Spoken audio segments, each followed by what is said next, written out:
In today's video lecture, I want to explain the theories that are used to explain the structure of the coordinate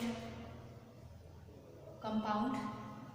After the discovery of the coordinate compound, the first question was how we draw the structure of the coordinate compound. इस purpose के लिए काफ़ी सारी theories develop हुई जो हमने इस course outline में डिस्कस करनी है.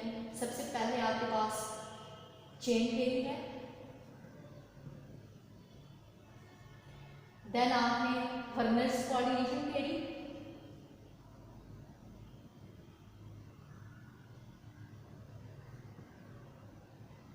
थर्ड वन आपके पास Sidgwick concept of coordination for coordinated compound, जिसको आप सेड्रिक थ्योरी भी बोल सकते हैं, सेड्रिक थ्योरी. फोर्थ वन आपके पास यूपीटी, फिफ्थ वन आपके पास सीएफटी एंड सिक्स्थ वन आपके पास LFT. These are the theories that are used to explain the structure of the coordinate compound. With the passage of time, advancement will be taken and new theory will be developed. देखिए पहली जो theory थी वो chain theory थी. Word chain से ही आपको right होता है कि इस केस में हमें एक चेन ड्रॉ करनी है. और एक्चुअली ये समझा जाता था कि जैसे ऑर्गेनिक कंपाउंड जो है वो चेन फॉर्म में एग्जिस्ट करते हैं. कार्बन अपनी कैटिनेशन प्रॉपर्टी शो करती है, एक कार्बन दूसरे कार्बन के साथ लिंक करके, फिर दूसरी कार्बन तीसरी कार्बन के साथ लिंक करके राइट लेफ्ट में सारी कार्बन क्या होती हैं, लिंक होती हैं और आपको एक चेन की फॉर्म में स्ट्रक्चर अपडेट होती है. सिमिलरली आपके पास सेंट्रल मेटल एटम एक ऐसी एटम होता है जो इस तमाम चेन्स को आपस में कनेक्ट करता है. और वो चेन किस चीज़ की होती हैं, वो लिगेंड की होती हैं, क्योंकि कोऑर्डिनेशन कंपाउंड में दो इंपॉर्टेंट चीज़ें थी, एक मेटल और एक लिगेंड. ये दोनों आपस में कंबाइन होते हैं तो मेटल लिगेंड कम्प्लेक्स बनता है.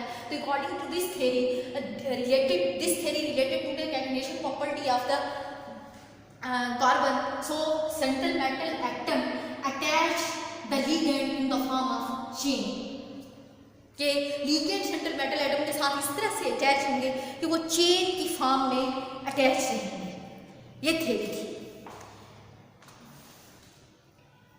ब्लॉन्सटॉन जो थे वो प्रोफेसर थे यूनिवर्सिटी ऑफ लंडन स्वीडन में, और उनका जो जॉर्जेंसन था वो स्टूडेंट था जो लेटर प्रोफेसर बना यूनिवर्सिटी ऑफ कोपेनहेगन डेनमार्क में. ये दोनों जो थे जिन्होंने इस थ्योरी को प्रपोज किया वो स्टूडेंट और टीचर थे. उनका रिलेशनशिप जो आपस में था वो क्या था, स्टूडेंट और टीचर का था. ये जो आपके पास जॉर्ज जेनसन था वो एक ऐसा स्टूडेंट था जिसका प्रैक्टिकल वर्क बहुत ज़्यादा स्ट्रॉन्ग था, बहुत स्ट्रॉन्ग प्रैक्टिकल वर्क था और इसका एक्सपेरिमेंटल लिस्टेड था.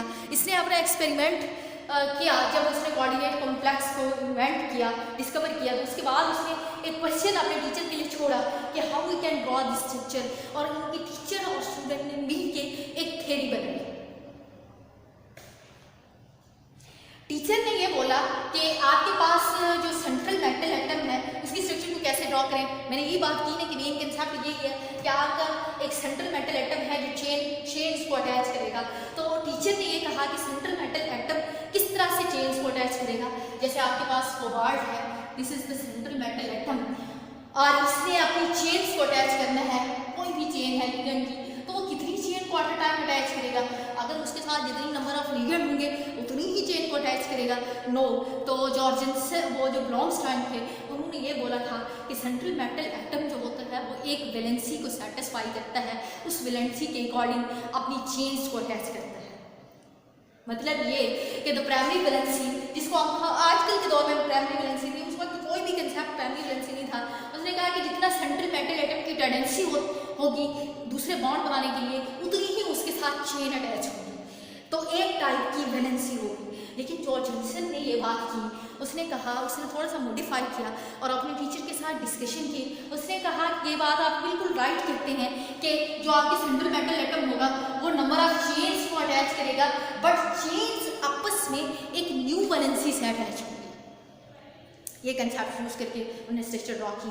दोनों ने मिलकर स्ट्रक्चर ड्रॉ की और उस चीज़ को एक्सप्लेन किया। अब चेन कौन सी वैलेंसी से अटैच होंगी, उन्होंने कहा कि क्यों, क्योंकि उन्होंने कहा कि दो टाइप के कंपाउंड बनेंगे, दो टाइप की प्रॉपर्टी शो करेंगे कि ऐसा आपकी स्ट्रक्चर होगी जिसमें कंपाउंड के जो एलिमेंट है वो टू टाइप की प्रॉपर्टी शो करेंगे कि या तो वो प्रेसिपिटेट आउट होंगे रिएक्शन के, मीन या वो कोऑर्डिनेट स्फीयर के आउट होंगे या फिर कुछ molecule inside the coordination sphere होंगे।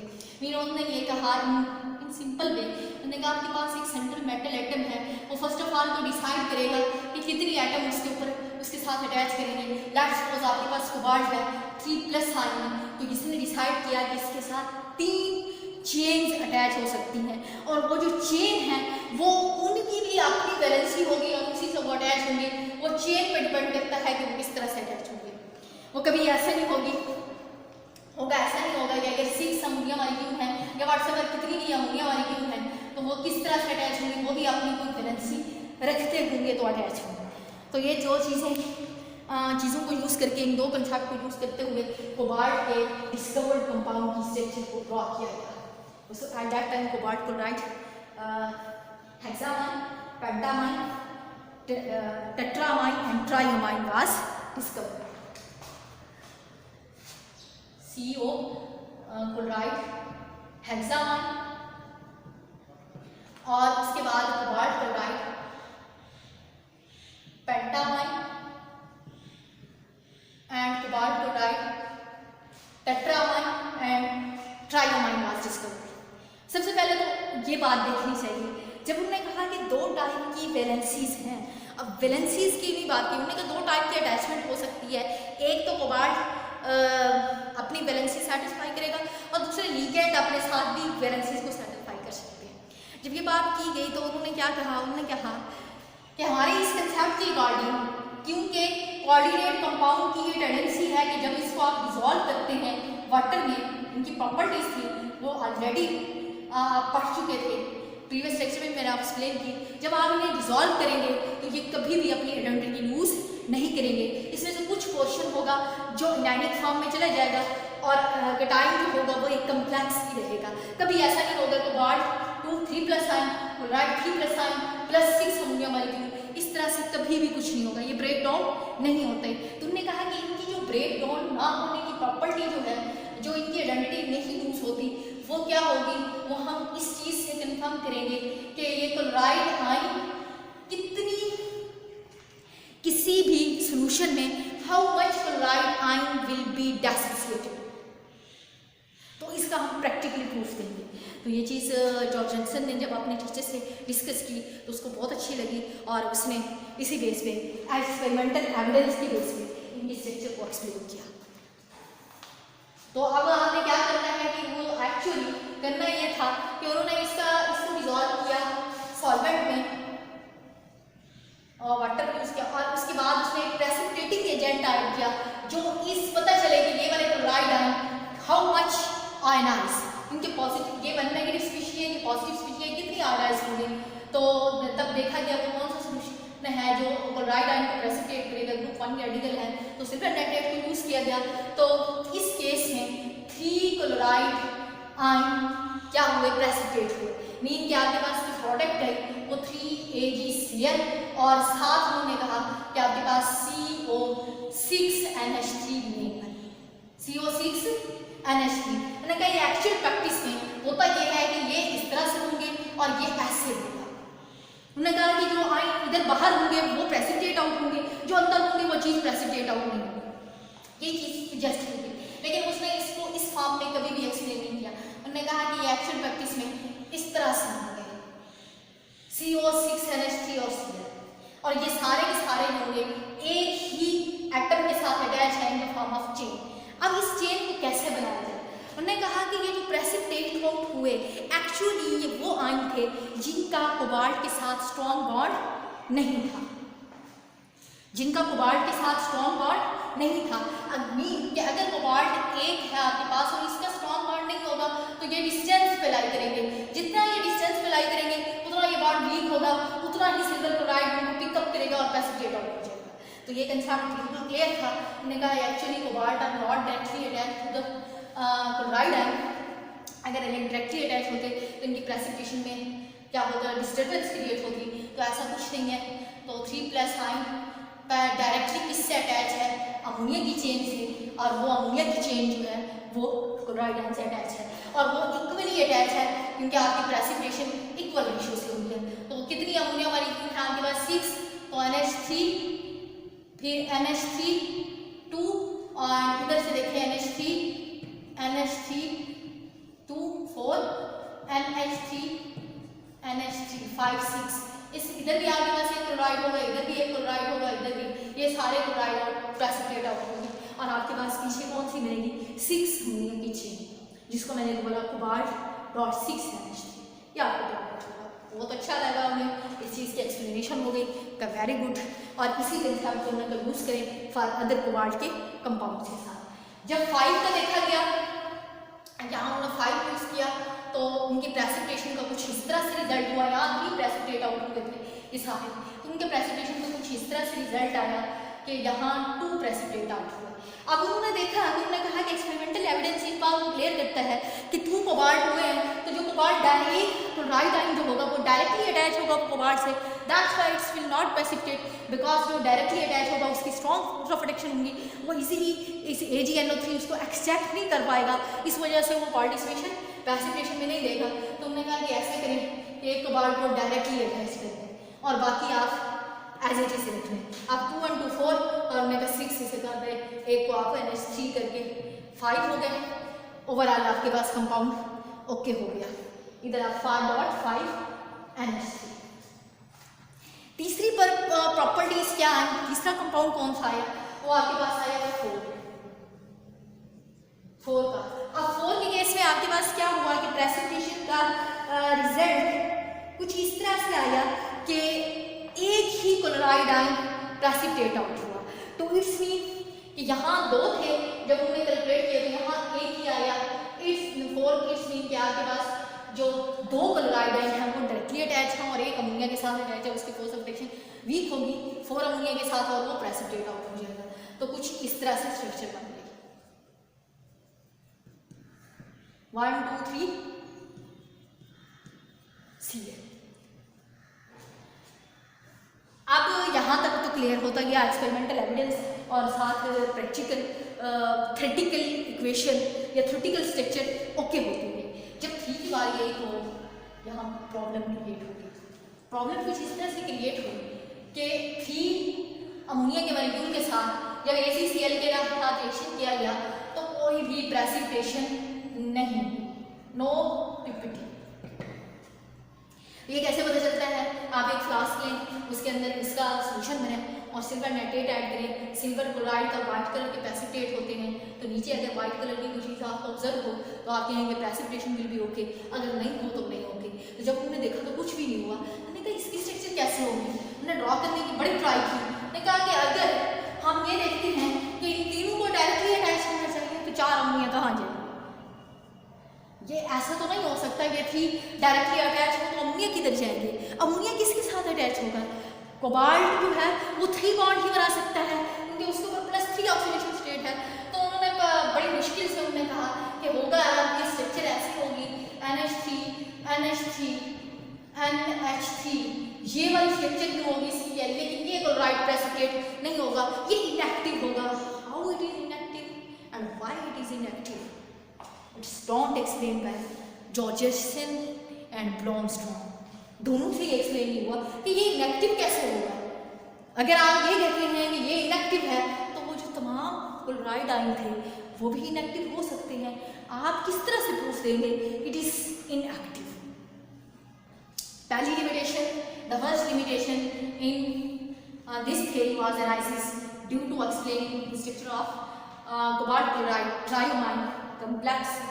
There will be no precipitation.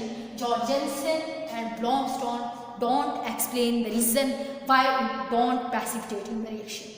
ये precipitation क्यों नहीं हुई? No ppt formed. Why?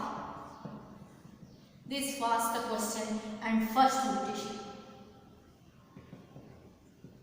Second limitation उनकी ये थी, कार्बन की कैटिनेशन से आपने रिजेंबल किया, बट जब भी आप कार्बन की कैटिनेशन करते हैं तो कभी कार्बन की वैलेंसी से बॉन्ड को एक्सचेंज नहीं करते, आपकी नॉर्मल वैलेंसी रहती है। कार्बन कैटिनेशन है, नॉर्मल वैलेंसी है, कार्बन की वैलेंसी 4 है और बॉन्ड भी आप कितनी बनाते हैं, 4 बनाते हैं। लेकिन अमोनिया के तो आप कहते हैं कि ligand behave just like a carbon catenation property, तो आप अमोनिया के एक्सचेंज बॉन्ड कैसे बना सकते हैं? How it will be possible कि आप NH इसको आपने कितनी बॉन्ड बनाए हैं, 3, ये 1, ये 4, 5। अब मैं इसको 4, 5 के बॉन्ड कैसे बनाऊंगी, इसके बारे में भी उनका कोई भी आइडिया क्लियर नहीं था कि ये नाइट्रोजन से कैसे लिंक्ड है। ऐसा होना चाहिए था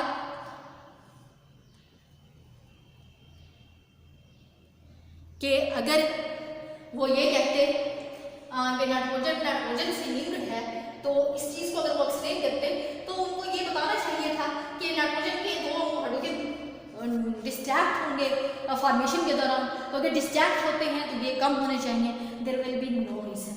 तो Jorgensen and Blomstrand theory could not explain the structure of complexes because they don't give the true answer why there will be no precipitation in case of this complex and why how NH3 bond will be formed.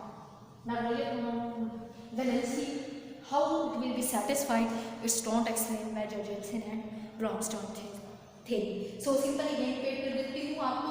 जॉर्जेनसन और ब्रॉन्स्टोन ने ये कहा कि central metal atom के साथ जो आपके पास ligand होंगे वो अटैच होंगे in the form of chain, और जितना आपका प्रेसिपिटेट लिगेंड जो आपका इनैरिक लिगेंड होगा रिएक्शन में प्रेसिपिटेट आउट होगा, जितना उसका डिस्टेंस ग्रेटर होगा उतना उसकी प्रेसिपिटेशन इजीली होगी, और जो डायरेक्टली मेटल के साथ लिंक होगा लिगेंड वो प्रेसिपिटेट आउट नहीं होगा।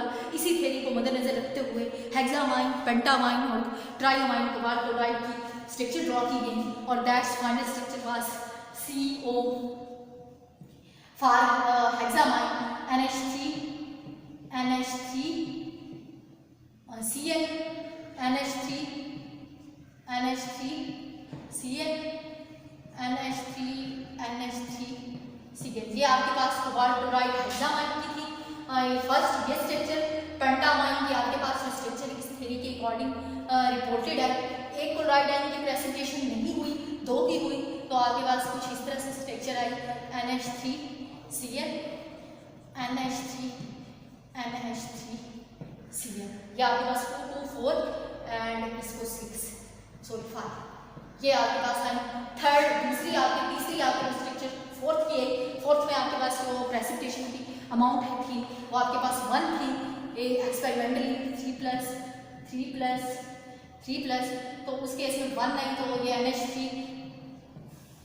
1 2 3 एंड 4 ये आपके पास होगी 1 2 3 4 एंड Cl, और ये आपके पास Cl डायरेक्टली अटैच है, और जब आपके पास 3 का केस आया 1 2 3 4 3 ओके हो गया। अब आपका 3 का केस आया तो NH3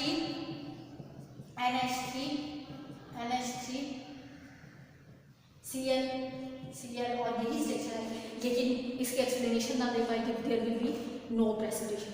इस केस में जो आपके प्रेसिपिटेट आउट हुए यही 3 क्लोराइड आयन प्रेसिपिटेट आउट हुए सिल्वर नाइट्रेट के साथ, एक्सपेरिमेंटल एविडेंस है इसका AgNO3 के साथ 3, तो आपके पास 3 AgCl और प्लस CO डॉट 6 NH3 ये ऑब्टेन हुआ। इस केस में आपके पास कितनी क्लोराइड हुए, ये 2 क्लोराइड आयन 2 AgNO3 यूज हुए और AgCl बने और प्लस CO आपके पास डॉट 5 NH3 ऑब्टेन हुए, और इस केस में आपके पास कितनी प्रेसिपिटेशन हुई 1 की, यही क्लोराइड आयन सिल्वर के साथ रिएक्ट किया AgNO3 सिल्वर नाइट्रेट सोल्यूशन के साथ, तो अब AgCl बना और प्लस आपके पास ऑब्टेन हुए डॉट CO5 4 NH3, बट इस केस में AgNO3 ने no reaction, that was the reason of limitation first, and second one ammonium valency will not be satisfied. This is all about this video lecture. If you have any question you can ask by a comment box, and in next video I shall explain the Werner coordination theory.